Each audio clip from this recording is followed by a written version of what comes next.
If your neutrophils are too low while your eosinophils are high, that's parasites. If the neutrophils are high while your eosinophils are high, that's parasites. And last but not least, if the body is having an inflammatory response or inflammatory reaction from the poop and the defecation from the parasite or from the parasitic eggs, your basophils will be high. So this shows you too that a lot of people that are allergic to things have parasitic infections. A lot of people that have reactions to everything, or they constantly itching and sneezing and digging in their nose and nothing is never ever there, they have a parasite infection. Just because you can't see the parasite doesn't mean that it's not there. You have intercellular parasites that you can only see under microscopes, and then you have parasites that can go through a pleomorph stage where they will change the shape of their body and become big, and then you can see them when they come out of the body. But there's many different parasites. Look, bacteria vaginosis is a parasite. That's a parasite. Having a yeast infection is a parasitical infection. Just because they don't have eyes, just because they don't have ears, it still have intelligence, and it still needs you as a host, and it still deprive your body of all the minerals and all the oxygen. That's parasitic in nature. So what they've been doing is, for instance, let's just talk about breast cancer. A lot of these women are coming to us with tumors, right, inside their breasts. A lot of them. I mean, it's crazy.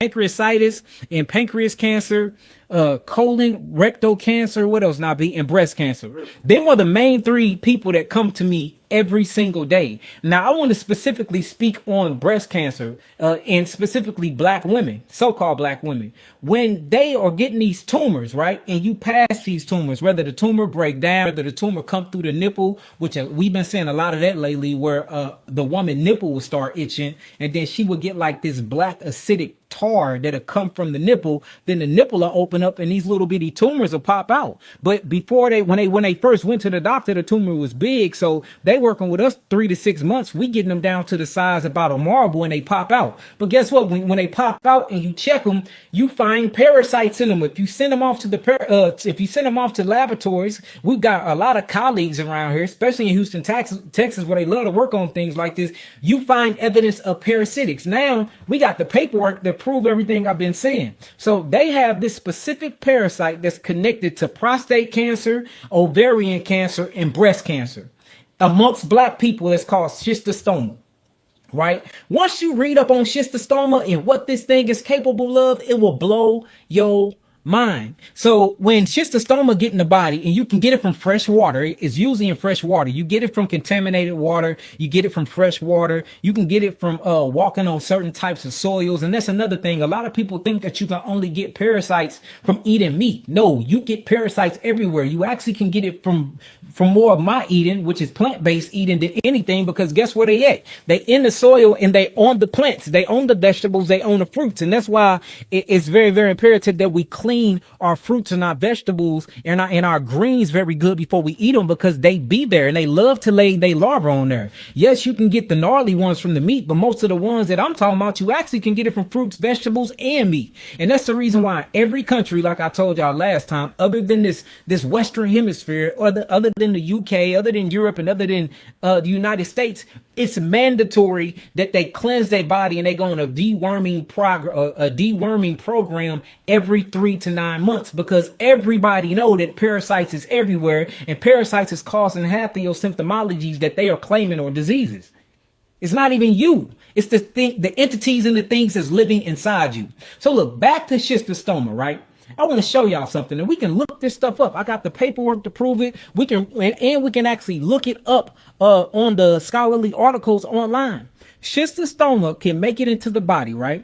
And schistosoma is a blood fluke, which we see them all the time when I do live and dry blood analysis. You can see schistosoma in the blood. We see it all the time. We call it many different names in hematology, but when you look at the structure and what it does, it's schistosoma. It's a blood fluke.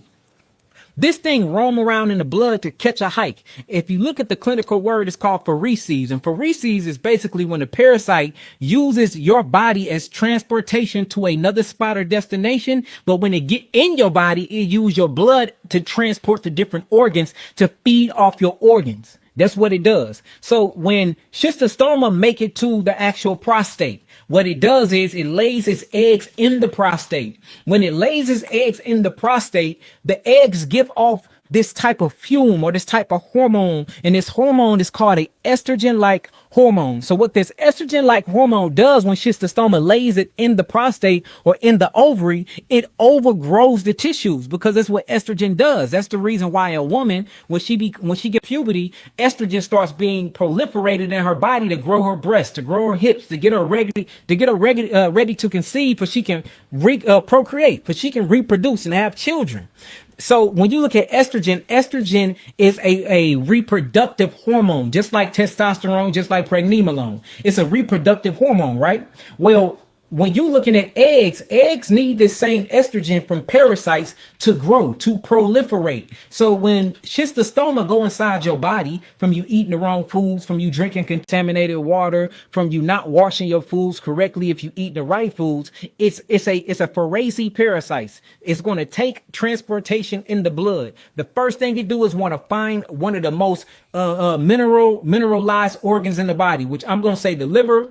Of course, I'm going to say the prostate. Of course, I'm going to say the ovaries. I'm going to say, the breast, because that's where prolactin, that signifies life, is where it's going to go to, because it's a parasite and it needs your life vitality to live. So it go there, it lays its eggs in these acidic states. And mind you, when you look at testosterone is automatically on the acidic side of nature. When you look at estrogen is on the acidic side of nature naturally. Now, pregnenolone and progesterone is alkaline. It's an alkaline agent. They actually hold more electrons than they do protons and neutrons. So we will call this an alkaline effect.